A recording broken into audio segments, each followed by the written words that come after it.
Di tengah tekanan daya beli, pariwisata diharapkan menjadi penopang ekonomi. Namun isu keamanan pariwisata kembali menjadi sorotan. Pemerintah Korea Selatan sempat mengeluarkan travel advisory bagi warganya meski berujung permintaan maaf.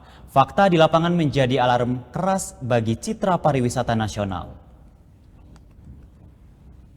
Bank Indonesia mencatat pada Maret 2026 keyakinan konsumen masih berada di level optimis. Indeks keyakinan konsumen atau IKK tercatat 122,9 dengan indeks kondisi ekonomi saat ini 115,4 dan indeks ekspektasi konsumen 130,4.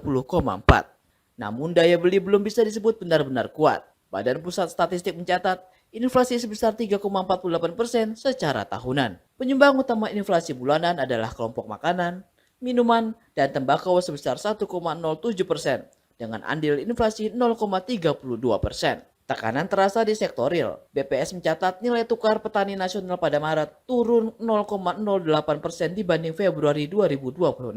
Harga beras juga masih bergerak naik, baik di tingkat penggilingan, grosir, maupun eceran. Di tengah situasi itulah pariwisata menjadi salah satu mesin harapan ekonomi. Tetapi magnet wisata Bali justru kembali diuji. BPS Provinsi Bali mencatat pada Februari 2026, kunjungan wisata mancanegara ke Bali berkisar lebih dari 490.000 kunjungan, turun 1,97% dibanding Januari 2026 yang tercatat lebih dari 500.000 kunjungan. Tingkat penghunian kamar hotel berbintang tercatat turun 1,24 poin persentase ke 55,4%, sementara TPK hotel non-bintang berada di 33,00%.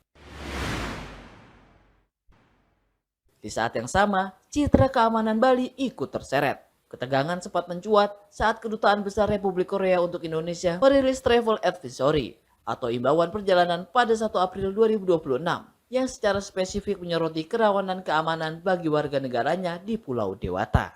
Namun hanya dalam waktu singkat, tepatnya pada 3 April 2026, peringatan tersebut dihapus dan diperbarui dengan narasi yang lebih umum. Langkah otoritas negeri gingseng ini muncul bukan tanpa alasan. Sepanjang awal tahun 2026, Bali diguncang rentetan kasus kriminalitas menonjol. Data kepolisian daerah Polda Bali mencatat lonjakan angka kejahatan yang melibatkan warga negara asing sebesar 47% dibandingkan periode yang sama di tahun sebelumnya. Dinamika ini sontak menyita perhatian global. Guna menanggapi hal tersebut, Kementerian Pariwisata dan Kementerian Luar Negeri segera melakukan koordinasi intensif dengan pihak kedubes Korea Selatan. Dalam pertemuan yang dikonfirmasi pada 14 April 2026, pihak Kedutaan Besar Republik Korea menyampaikan permohonan maaf dan mengakui adanya kehilafan dalam narasi awal.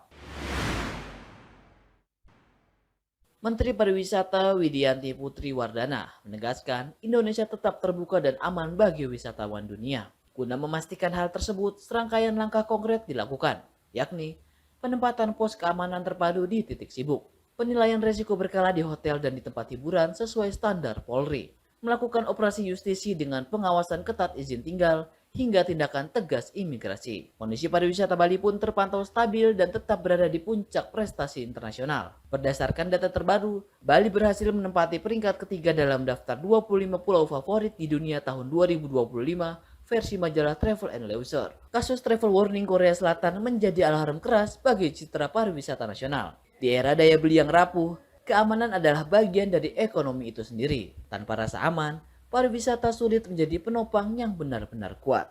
Tim Liputan, Eljon Media melaporkan.